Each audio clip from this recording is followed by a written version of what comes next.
Welcome to John Dorney and Cathal Brennan of the Irish History Show. We're going to look at the 1918 election in Ireland, general election, and we're going to start a decade before in 1910.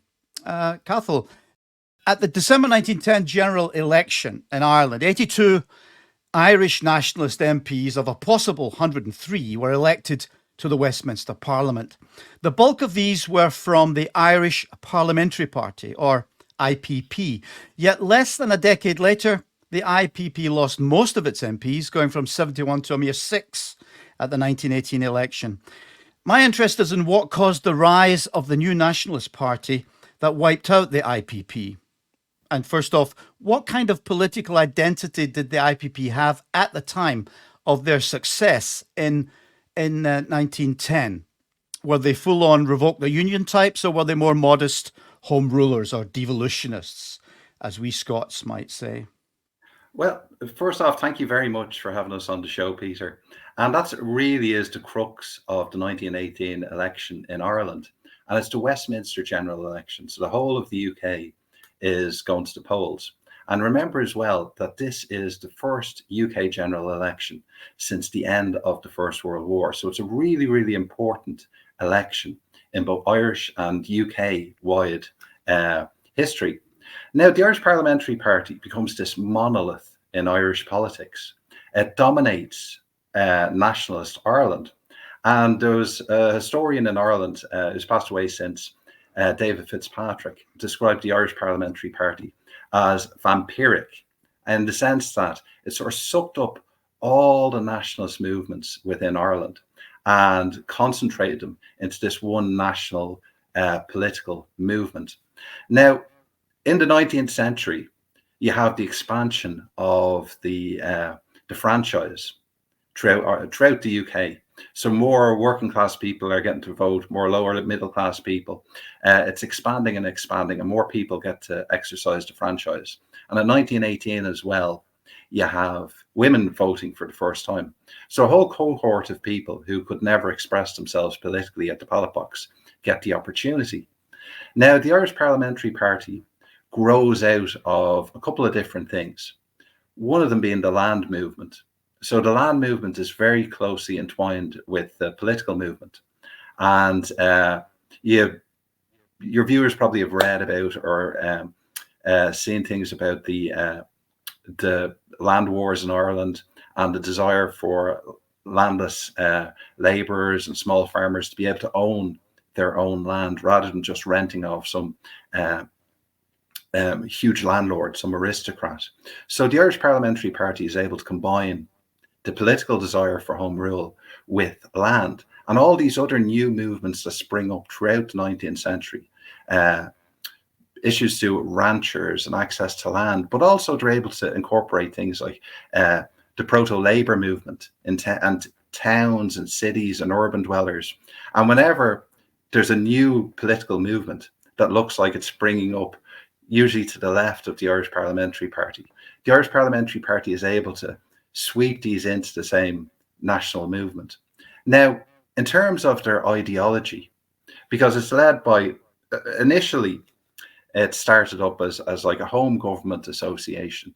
And in the wake of the decades following the famine, when a lot of people, it really comes home to a lot of people because of the devastation of the famine, that if Ireland was governed, self-governed, and we had our own parliament back again after the Act of Union in 1801, that Irish people would be able to manage their own affairs better than if it's being managed from Westminster, from London.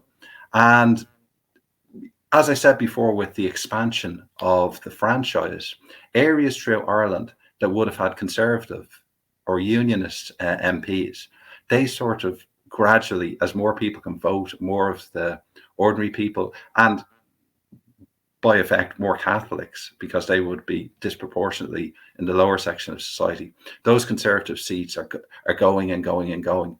And the Conservative or Unionist vote is sort of restricted only to the northeast of Ulster and around wealthier parts of Dublin. Now, when we're trying to draw parallels to, maybe the SNP in Scotland or what Sinn Fein became was one Republican Party displaced by another Republican Party. Well, that's not the case, because the Irish Parliamentary Party is a very, very broad church, as I said before there, because it's taking in, it wants to be the sole political representation for all of nationalist Ireland. But if you're a conservative, if you're a unionist, it's very easy to say what you're in favour of. You're in favour of the status quo, the union, keep things as they are. If you're a nationalist, what exactly does that mean? Do you want home rule within Ireland, a very limited form of self-government within the United Kingdom, and Irish MPs continue to be elected to Westminster? Do you want tax raising powers? And I remember all these same arguments coming up before the 1997 election in the UK about Scotland, like how far do you want devolution to go? And even within the Irish Parliamentary Party, it managed to absorb a lot of Irish Republican Brotherhood, more extreme Republicans who are willing to give parliamentary politics to see how will this further Irish ideals, who wants the completely sovereign, independent Irish Republic. Now, part of the problem is with the first past the post system that for decades before, in some instances, in some constituencies in Ireland, for decades before 1918, these constituencies weren't even contested. They were the Irish Parliamentary Party became a very moribund political movement in a lot of parts of Ireland. In places like Ulster, in places like Cork, where the Irish Parliamentary, and Dublin, where the Irish Parliamentary Party had a lot of competition for the vote, the local organisations were a lot stronger, they were a lot more active. But in places like the west of Ireland, you know, stuff like that, the seats wouldn't even be contested, because nobody would see any point in even putting up a candidate up against them. So it was kind of like a bit of a rotten door in 1918, that a new movement coming along with a very clear set of objectives and ideals of where they wanted Ireland to go. They're very clearly in favour of an independent, sovereign, democratic Irish Republic. It grasped the imagination of a lot of people in Ireland, and the Irish Parliamentary Party was viewed as too conciliatory. They had seemed like they'd been played by Westminster so many times and ended up on the wrong side, that they'd their support for the First World War, all these type of things, they're viewed as very conservative, out of touch, and people whose time had passed, really. Did this huge contingent of nationalists manage to extract any concessions from Asquith's English government between 1910 and the outbreak of the Great War? Just to add a couple of things to what Cathal said there, in 19th century Irish nationalism, you have a few tendencies, a few movements. So, you know, going back to the 18th century, you have the beginning of the Irish Republican tradition, which is an insurrectionary tradition. It wants an Irish Republic, and they famously say, we want to unite Catholic, Protestant, and Dissenter. We want to forget about religious divisions, but we also want an Irish Republic. So on the one hand, it's saying we need to overcome divisions within Ireland. It's also saying we need to remove forever the British presence. Now, in the early 19th century, you have the rise of another thing, which is, you might describe as constitutional nationalism. It's under a man called Daniel O'Connell, who is a pacifist of sorts, and he tries to have a mass mobilization, basically of Catholics. So first of all, for equal rights for Catholics, but then for what he calls repeal of the Union. This means that the Kingdom of Ireland, as existed prior to the Union of 1800, would be restored, but this time with equal rights for Catholics. This is a slightly different tradition. Now, in one way, what the Home Rule movement, which is the movement we're talking about in 1910, is looking for is both less than an Irish Republic and less than O'Connell was asking for. Because remember, O'Connell is asking for a separate Irish kingdom with the same monarch, but with a totally different government. What the Home Rulers are asking for is a little bit more like devolution. It's more like what Scotland has today, which is an Irish Parliament under the Westminster Parliament. This is the demand really from the 1880s onwards, Home Rule. Now, as Cathal explained very well there, there's another added wrinkle here, which is that the Home Rule movement actually soaks up the energy from all kinds of different things. So you have people who were Fenians, members of the secret Republican societies. They want an Irish Republic, who are members of the party, even though the party is, on the face of it, out for something more moderate. Parnell, who's the first major leader of the Parliamentary Party or the Home Rule Party, on the one hand, is himself an aristocrat, actually, a Protestant aristocrat of Anglo-American origin, but he is quite extreme in some of the things that he says. Like, he says at times, no man must fix the march of a nation. So in other words, we might get home rule, but we might not be satisfied with that. And other times, he runs things like amnesties for Fenian prisoners, people who have been involved in political violence, and so on. However, by the time we get to, well, first of all, I mean, all the home rule agitations, which are basically peaceful and political, are blocked. They're blocked, first of all, in the House of Commons, where they're voted down in 1886. Then the House of Lords blocks them. But then in 1911, the power of the House of Lords is greatly reduced. And this is finally getting round, Peter, to an answer to your question about concessions. Once the House of Lords can no longer block home rule, it comes back on the agenda, because the Irish Parliamentary Party can also say to Asquith, the Prime Minister, we will support you in Parliament, we'll hold the balance of power, but we want home rule. And now everybody knows it can no longer be blocked in the House of Lords. So, in fact, they get home rule over the line just before the First World War. But what's really fatal for the Home Rule project and for the Irish Parliamentary Party is that home rule does not happen. And of course, it doesn't happen because of the resistance of unionists, people who want the union, who are concentrated in northeast Ulster. For historical reasons, they're overwhelmingly Protestant. There are also unionists in the south of Ireland at the time, a lot more than there would be today. I mean, there's virtually none today. But concentrated in northeast Ulster. And of course, there's historical reasons for that, going back to the 17th and 18th centuries and so on. But the big thing is the Home Rule Party, which is a broad church and so on, does not get the minimum demand that they want, which is limited autonomy, home rule. They don't get it because of the resistance of Ulster Unionists. It gets postponed because of the First World War. And the First World War is also the occasion, really, of the decline of the Home Rule Party. Why? Well, first of all, they go into the First World War without having gotten home rule. It's kind of in a state of stasis. Then John Redmond, who was the leader of the Home Rule Party, he does a thing which an Irish nationalist leader had never done before. And he said, Irishmen should join the British Army. So, like, for example, the Gaelic Athletic Association, which was a popular sporting organisation founded in the 1880s to promote that kind of Irish sports, but also Irish nationalism, really, has a ban on people serving in the British Army and participating in their sports. For example, so in Irish nationalist culture, even though, like, don't get me wrong, there's thousands and thousands of Irish people who do join the British Army, but within Irish nationalists, it's no. Redmond encourages people to join up. And of course, the belief is that the war will be over quickly, that as a quid pro quo for support for the war effort, he'll get home rule. And also, Redmond and his colleagues kind of sincerely believe that it's a war for small nations, that Belgium was invaded by Germany and so on, and so Ireland should fight to help Belgium. They also believe that there's going to be an Irish army raised. It'll be kind of an autonomous Irish army. And of course, that doesn't happen either. So they're just integrated into units of the British Army. Now, we'll get on to the rising, I suppose, the 1916 rising.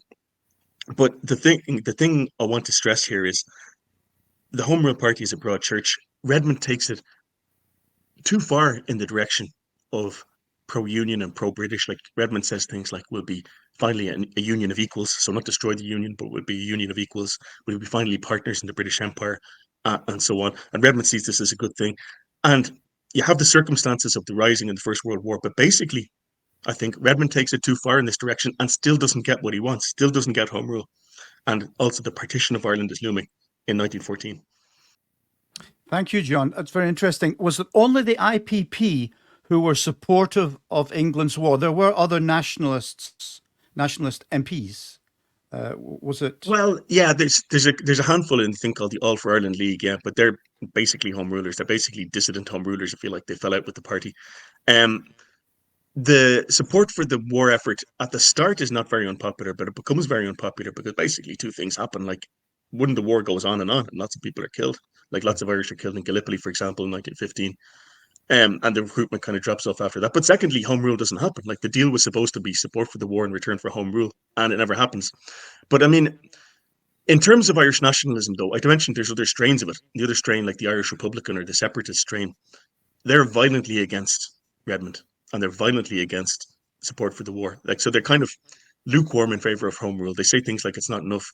I mean, in their newspaper, for example, they call home rule a grotesque abortion. It's not what we wanted at all. But it might be okay for now. But once Redmond decides he's for the war, they're violently against him. And this is why they decide, basically, they have to have a rising, because they said, this can't be allowed to continue. Ireland will just be a province of the British Empire, or be part of England, they say, if we don't object in arms to what's going on. So that's the kind of outlook. Now, the thing is, because of the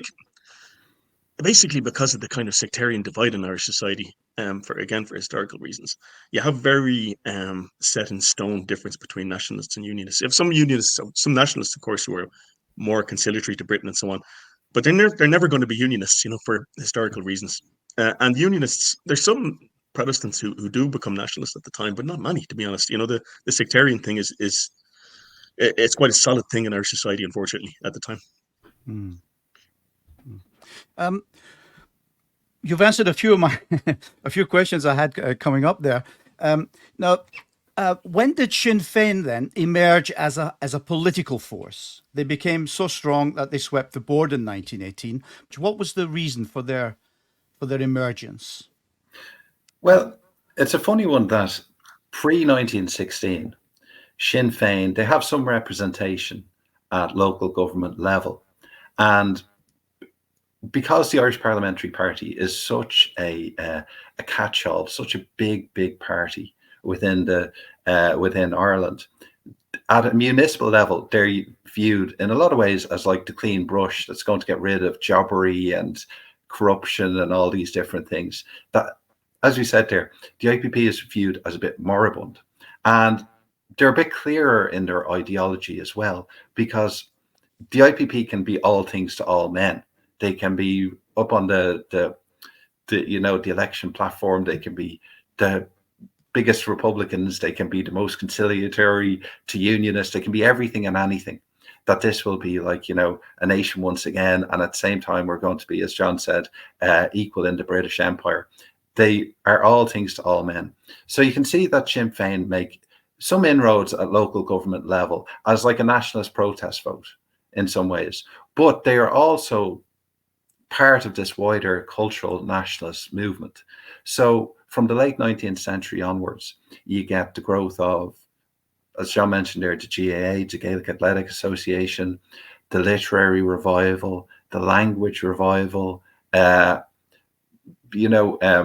theatrical revivals, all these type of things. And this idea that as part of a wider nationalist thing, it's that rediscovering Ireland's history as a nation, history as being separate to Britain, that we have a language, a culture, a history, all these different types of things. And Sinn Fein is very much the political wing of that type of cultural nationalist movement. Now, it is quite small, and it's centred around its first leader and its founder, Arthur Griffith, who's a journalist and a writer. And it's after the 1916 Rising that Sinn Fein is sort of relaunched in 1917 as the political movement of republicanism. And one of the things that was to the great benefit of Sinn Fein is that in the wake or during and in the wake of the 1916 Rising, a lot of the media refers to it as the Sinn Fein Rising. As Sinn Fein isn't just the name of a political party, the Sinn Fein Party. It's also, because Sinn Fein in Irish means ourselves, it's also like a broader phrase that can mean any of this sort of Irish Ireland, nationalist movements, different movements. So when the party is relaunched in 1917, Arthur Griffith stands aside, and Eamon de Valera, the only surviving commandant from 1916, is elected both head of Sinn Fein political party and the Irish Volunteers, what becomes the IRA.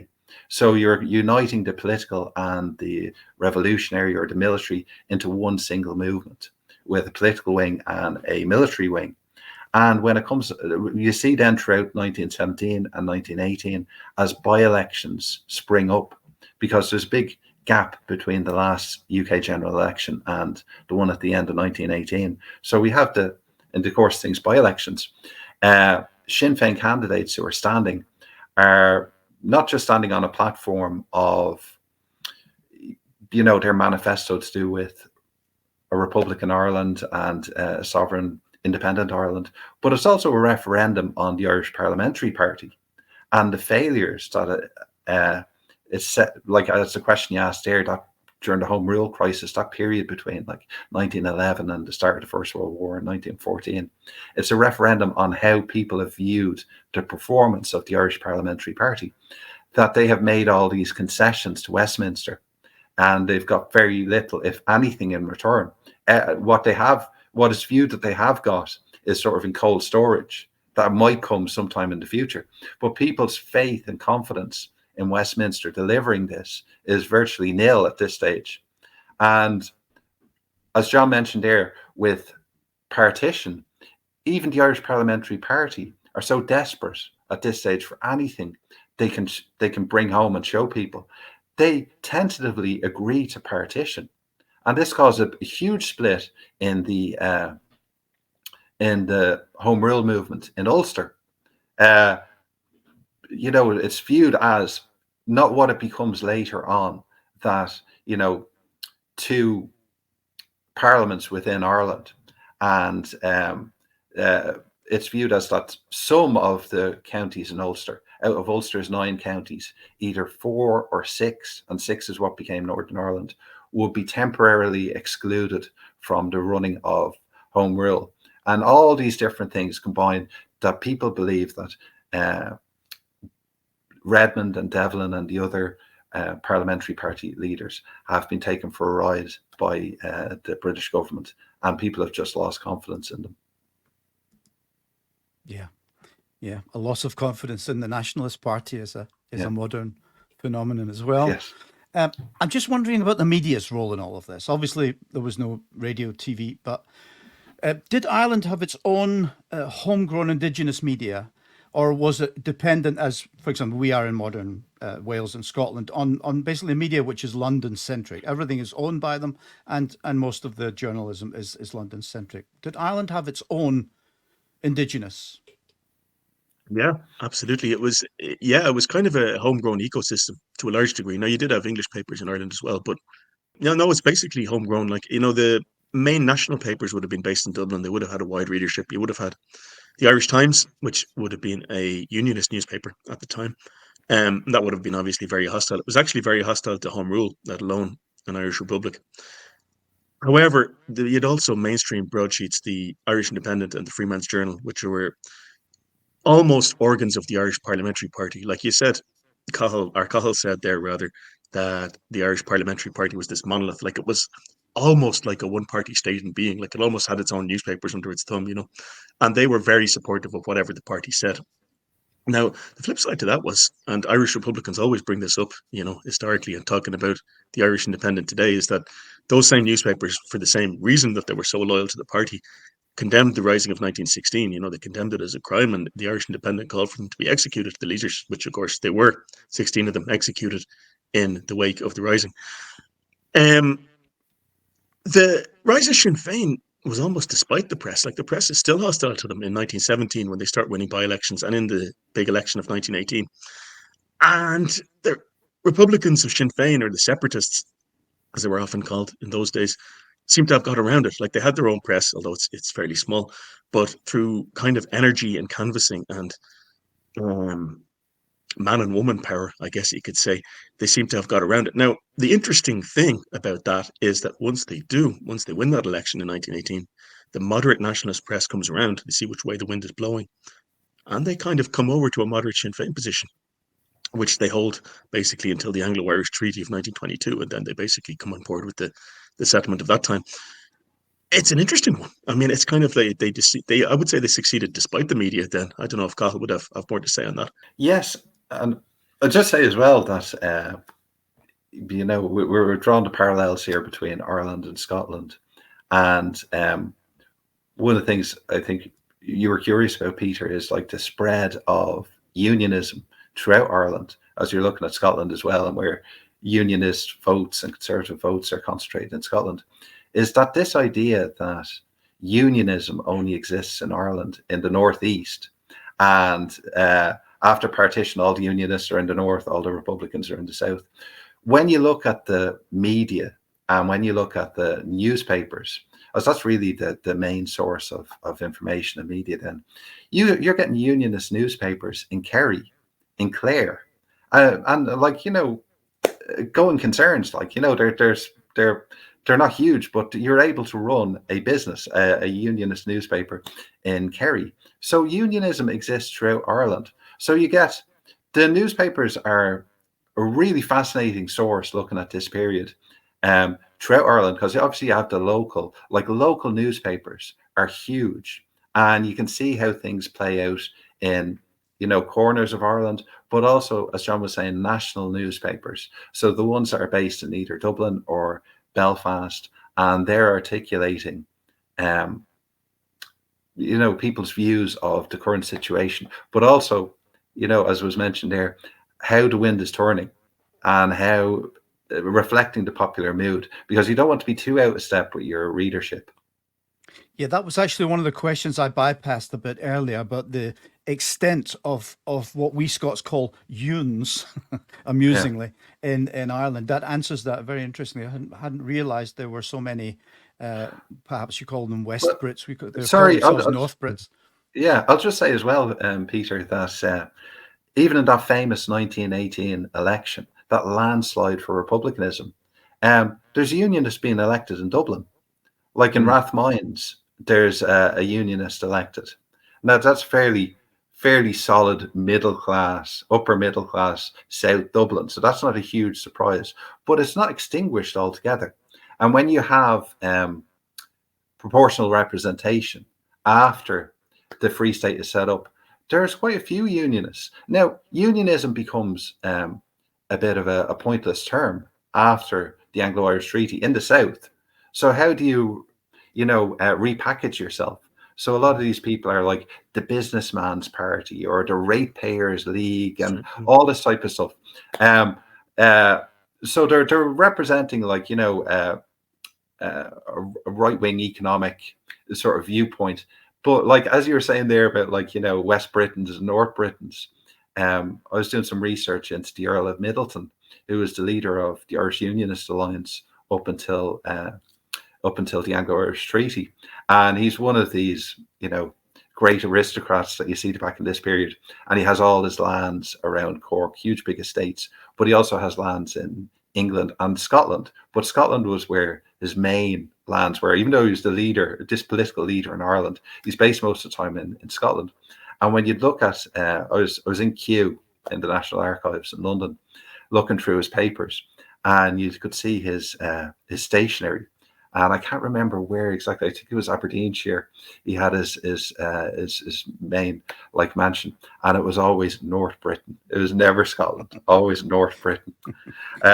So it was the first time I'd seen somebody actually use that term. It was very funny. He wasn't a proud Scot or a proud Irishman, for that matter. Oh dear. They call themselves Proud Scots, of course.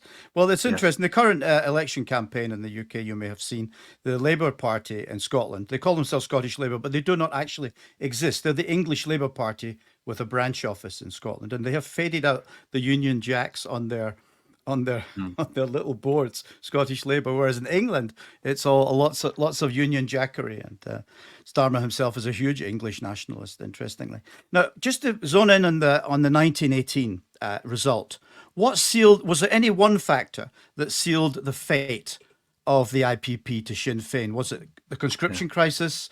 Was it their lackluster performance at Westminster, as you've touched on? Was it the franchise, or was it just the whole concept of home rule had run its course? Something different was needed. It's a combination of things, Peter, but you put your finger on it there. The final nail in the coffin is conscription. Now, throughout the UK, they didn't want to have conscription actually in the First World War because it's not the British tradition and so on, but they had to because of total war in 1916. So what about Ireland? Ireland, again, has quite a different political culture to anywhere else in what was then the UK. So, you don't have people who are willing to join up because it's my country. They don't think it's their country. This is the thing. John Redmond, who is not quite in cabinet, but he's an advisor to the British government. He's kind of in government, like kind of an advisory position. He tells them, don't impose conscription in Ireland because it'll create massive problems. This is before the Easter Rising. So the Easter Rising happens, the armed revolt of 1916 in Dublin. The leaders are executed and so on. They hold off on conscription in Ireland for another year or two. And then in 1918 is the crisis of the First World War, the Great German Offensive of the spring of 1918, and they need more bodies. So the decision is taken to impose conscription on Ireland. Now, here's the thing as regards its impact on Irish politics. So this is massively unpopular in Ireland. You have the biggest mobilisation probably of the 20th century in Ireland. You have a general strike where the whole country, outside of North East Ulster, which is unionist, comes to a halt. The whole country stops working for a day. You have a pledge that's signed by 1 million people saying that they'll never accept conscription. You have another pledge signed by hundreds of thousands of women. They have Law on the Man, the Day of Women, and they have a pledge signed by hundreds of thousands of women saying they will never take the job of any man who's sent off to the war. So it becomes kind of impossible. Now, here's the thing, though. Sinn Fein policy is you will never achieve anything in Westminster. What you must do is withdraw from Westminster and declare an Irish state, and then you can defend it by force if necessary. That's the thinking. Not so much another rising, but political means and all means necessary is the Sinn Féin message. But the overriding one is, in Westminster, in the British Parliament, you will never achieve anything. The IPP's message is, go to Westminster, play the game, and you will get the results. But what happens with conscription? They do it anyway. And the Irish Parliamentary Party themselves, withdraw from Westminster. They endorse, if you like, in a backhanded way, the Sinn Féin message. And they appear on platforms with Sinn Féin and they both say, we won't have conscription. But what can Sinn Féin say to that? They can say, well, who was right all along? It was us. You will never achieve anything at Westminster. All you'll get is lies and failures and deceptions. And the conscription crisis appears to prove that Sinn Féin are right. So it's really the final nail in the coffin, despite the fact that actually the Parliamentary Party is against conscription as well. In early 1919, the abstentionist Sinn Féin MPs formed the first Dáil and declared a kind of UDI. First of all, how did London react to this breakaway move by its Irish colony? And was there any foreign support or recognition for this initial breakaway? Well, in terms of foreign support, it is interesting that at the time this is happening, we have the post-war peace conference. And supposedly the aims of the Allies was self-determination for small nations and freedom for small nations. So you can see all the assembly that is set up in Dublin in January of 1919, Dáil Éireann. So these Dáil representatives are going to the peace conference in Paris and trying to get the ear of America and France and all these different countries and say, we should be recognized too. This is a democratic vote. It's almost a plebiscite on whether the Irish people want their representatives to continue attending Westminster, or we've stood on a clear platform that if elected, we're not going to go to Westminster. We're going to set up our own legislature in Dublin and we're going to declare independence. That's what the Irish people were told before the election, and that's what they voted for. And it's a landslide victory for Sinn Féin. But they get nowhere because obviously Britain is one of the victorious powers.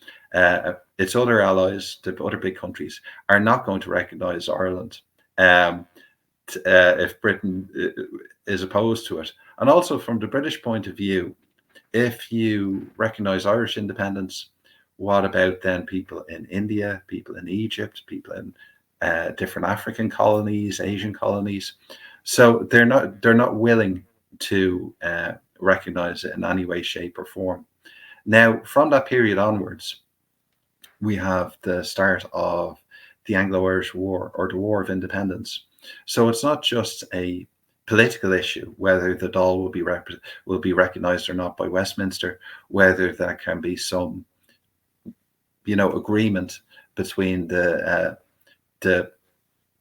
Dáil and the British government on furthering Irish independence. It's now a military struggle as well. But from the British point of view, it's something that can be dealt with by the police. This is crime. This is just another example of either Irish terrorism or a long line of insurgency in Ireland, whether it's the land war, the ranch war, all these different things. So it takes a good 2 years or so, 2.5 years, before the British government is willing to negotiate in earnest with the representatives of the Dáil.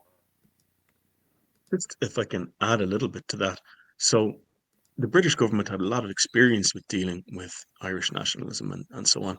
And typically what they would do, this is throughout the later 19th century especially, is a bit of repression followed by a bit of conciliation. So they thought that would work with Sinn Fein. They misunderstood, I think, what they were dealing with. They were dealing with their new generation, which was very zealous, if you like, very committed to the idea of an independent Ireland. And they didn't understand this. They thought it was a new parliamentary party. So at first, the British reaction to the first Dáil, the Sinn Fein parliament, if you like, that they declare, the UDI, as you put it well, Peter, is to ignore it. They say these people will, after a while, get tired of their theatrics and they'll go to Westminster and they'll collect their salaries and we'll negotiate some form of home rule with them. That's what they think. And it doesn't work out like that at all, because Sinn Fein are serious about this independence thing. They're not messing. And the military struggle Cathal referred to, it kind of escalates slowly. But what happens is, first of all, the British have, most of the members of the first Dáil are actually in jail by the time it meets. So most of the people who were elected in 1918 have been arrested in 1918, what was called the German plot. They're being accused of collaboration with the Germans. They were in jail. Eamon de Valera, future president and Prime Minister Taoiseach of Ireland, is in jail and so on. There's widespread arrests. So in response to that, the military side of the independence movement, the volunteers, renamed the Irish Republican Army, or IRA, starts assassinating detectives and so on who were doing these arrests, who were coordinating these arrests. In response to that, the first Dáil is finally banned. This is in about September 1919, if I remember correctly. And from there, it moves on to kind of all-out guerrilla warfare, which ends up in the whole country in a kind of martial law, really, from 1920 until 1921. But at first, the British thought the old methods would work. They didn't work because it's a new generation with a totally different outlook. Now, sorry, Peter, I'd just say as well, just to add that, you asked a very interesting question there about recognition for the Dáil and this new Irish Republic that had been declared. Now, while it doesn't come from governments, there's huge support throughout the British Empire, throughout nationalist movements. And you see among the diaspora in New York and Boston and places like that, and even among the Irish community in Britain, but not just among the Irish community. You can see a lot of, the left-wing movements, the more advanced political groupings in Britain are getting behind this idea of recognizing the Republican movement in Ireland. So a lot of not so much the financial, but like the moral support for the separatists and the Republican movement is at a grassroots level internationally. Thank you, Cathal. Was the War of Independence inevitable? Did it have to happen? I mean, given the forces on the ground in 1918, did it have to happen? There's no way that Sinn Fein are going to get their independent country. Now, they didn't get their independent republic for all of Ireland as they wanted, of course, but there's no way they're going to get independence without a struggle. Now, that's not me endorsing violence or saying violence is a good thing, but the British government starts off with the position that you can have limited autonomy with partition, but that's all you can have. And that's not something that the Sinn Fein movement, which is by 1919, it's a mass movement. It's very, very large. It's hundreds of thousands of people, including enrolled in the volunteers, the military side of the movement. They're just not going to accept that. There's no real way to meet Irish aspirations within the framework the British government is prepared to accept. And that's why violence happens, sadly. So in that sense, by 1918, I think some sort of violence was inevitable, yes. What happened to the rump of the former Home Rule Party? We started with the IPP in the 1910 landslide, and they had almost disappeared almost just 8 years later. What happened to them? Well, it's interesting. The area where the Irish Parliamentary Party, like the Home Rule movement, continues on in the sense that it's most similar to the pre-partition era, is within the north of Ireland. So they become the Nationalist Party. And the Irish Parliamentary Party goes under several names. You can see it referred to the Home Rule Party, the Nationalist Party. And as I said before, the way it would suck up all these other movements like the United Irish League, the Irish National League. There's so many different names for it. But within the new Northern Ireland state, the Irish Parliamentary Party continues on pretty much as before. So its leader, one of its leaders, Joseph Devlin, one of the main leaders of the Irish Parliamentary Party nationwide, is Belfast-based Joe Devlin. So he becomes the leader of the Nationalist Party up the north, and he's one of the very, very few Irish Parliamentary Party MPs that retains his seat in 1918. So he's still over in Westminster on behalf of the Irish Parliamentary Party. Now you can see as well, because it's not just Ireland that's partitioned in 1918, it's also Ulster. So when you hear about Northern Ireland being referred to as Ulster and the two names being interchangeable, it's not quite. Northern Ireland is about 2/3 of Ulster. So it's 6 of the 9 counties. So in those counties like Donegal, Monaghan and Cavan, the Ulster counties that become part of the South after partition. The Irish Parliamentary Party tradition is still strong there too, along with associated groups like the Ancient Order of Hibernians. They retain a strong membership in along the border as well. Now in the South, when we have the in the Free State, when we have the proportional representation, a lot of these groups, a lot of the old parliamentary movement, they return in different ways.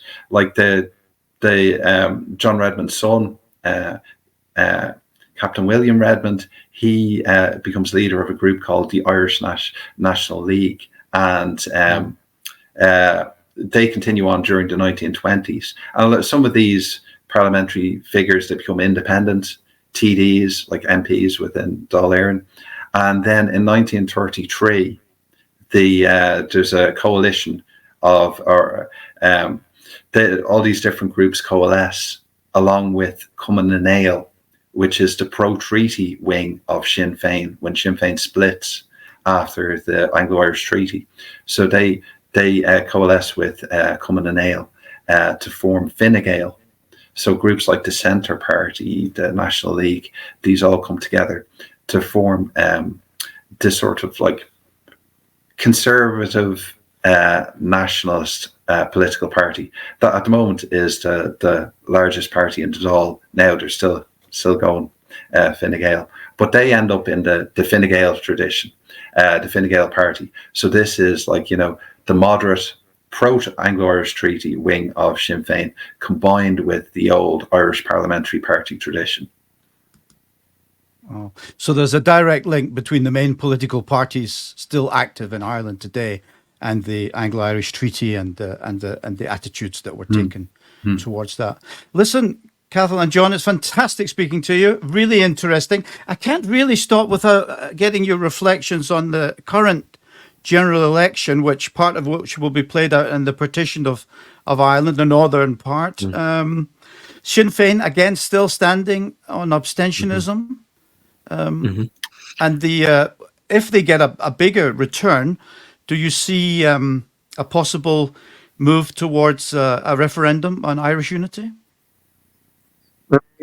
Possibly. Like Sinn Féin's rise, like we're coming from a southern point of view, and Sinn Féin south of the border had a big surge, and they're it's in abeyance now, basically kind of over the issue of immigration. Like a lot of their supporters are kind of against immigration, and Sinn Féin, they're kind of taking a liberal line on it. So they're, to be honest, it's ugly to say, but they're going to suffer for that south of the border. Now, north of the border, the thing is, like, there is not still a majority in Northern Ireland for a united Ireland. And Sinn Féin know this. Like they kind of tried to push along the idea of referendum to keep it in the headlines, because partly I think because their supporters demand it. It's the core demand of the party. I don't think it's coming, to be honest. And I mean, the polls in Northern Ireland say that even though the sectarian divide is now 50-50 or even slightly Catholic majority, but actually in Northern Ireland, there's still a majority for the Union. I somewhat regret to say. So it's not immediate. No, I mean, there's been a lot of hot air, I would say, talked about United Ireland recently, and it's not realistic. It's not on the agenda immediately. Neither side of the border, I don't think. I don't know if Cathal agrees with me on that, though. On either side of the border, you mean there's not really a longing for it in Dublin? No, it's mostly talk, in my opinion.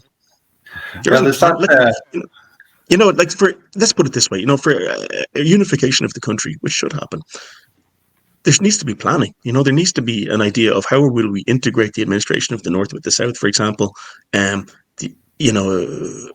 would we solve, the North has some distinct social problems. It's a post-industrial state, which the South is not. You've the sectarian thing in the North, which you no longer have in the South. Yeah, how would the police forces be merged? Who would handle the defence and so on? No planning whatsoever for this. I think it's all talk, I must say. Maybe I'm too cynical. God knows, Cathal says. Go ahead. Wow. Well, Peter, that expression, Lord make me holy, but not yet. That's a lot like the Southern parties. It's like, we want a united Ireland, but for the next generation to deal with. Up until in 1997, Sinn Fein had one TD elected in the border region, and they've reached a stage now where they're, according to opinion polls, everything, they are going to be the largest party in the South. Now that's a huge turnaround. We had we had what was called a 2.5 party system in the south of Ireland. It was Fianna Fáil, Fine Gael, and trailing in the distant third was the Labour Party. Now the 2008 financial crisis completely changed all that around. From 1932 onwards, Fianna Fáil were always the largest party. And they weren't always be in government because there could be coalitions formed to form an alternative government, but it completely changed the system. And a lot of the support that Sinn Fein have picked up over the last couple of years isn't solely due to the Republican issue or the issue of unity. It's a major platform for them, and it's their main defining issue. But a lot of the political support that they've picked up is disgust at corruption, anger at how the country is being run, issues like housing, healthcare, all these other issues form as well. And I should say as well, with regards to the UK election in the North, I don't think the DUP has ever been in a weaker position in recent years than it is now, obviously due to the Jeffrey Donaldson thing. But, we're all of a similar vintage, that we can remember when unionism in the North was far and away the strongest political movement. There was a clear majority of people in the North were unionists politically. The Ulster Unionist Party and the DUP combined were a clear majority. We've seen how things have turned around in recent years, and we have almost a parallel to what we've been speaking about earlier with the SDLP, the Social Democratic and Labour Party, the moderate nationalist group who go to Westminster, the party of John Hume, have been completely overturned in the nationalist community by Sinn Fein, by abstentionists, by people who aren't dealing with Westminster and continuing on. Now, you wouldn't rule out Sinn Fein taking all the SDLP seats and being the clear winners in this election. Will that lead to things like a border poll? It's hard to say, because a lot of this stuff is still in the gift of Westminster. It's still in the gift of a British Secretary of State for Northern Ireland to actually call a border. Now, John is quite correct in what he's saying. That's something that would really, crystallize the issue. We'd really have to think then of, well, if it is passed, how do we create a new Ireland? How do we create an all-Ireland economy, an all-Ireland health system, an all-Ireland education system? How do we deal with the post-industrial society, as John was saying there? Because Belfast, like Glasgow, like a lot of these cities in the north of England, were real industrial powerhouses. Yeah. They had really strong industries, and this idea that you could go from school into an apprenticeship and a lifelong career, that's gone out the window. You know, things like shipbuilding, heavy industry, the linen industry, they've all been wiped away. So what is the future for cities like Belfast? Because when you look at, like, on a UK-wide assessment of things like poverty and unemployment, parts of Derry and Belfast are right at the bottom. And it is this type of fringe thing. You can also see in Scotland as well. Parts of Glasgow are at the are near the bottom of these UK-wide, you know, assessments of poverty and unemployment. Yeah. Which we would. Well, I mean, just to, you know, just one final point though, if I may, like, you know, when you go to the north, you do have this sense of stasis, though, you know, like it's a forgotten place. Like they put enough money into it to keep it going, but it's not vibrant in any way, you know.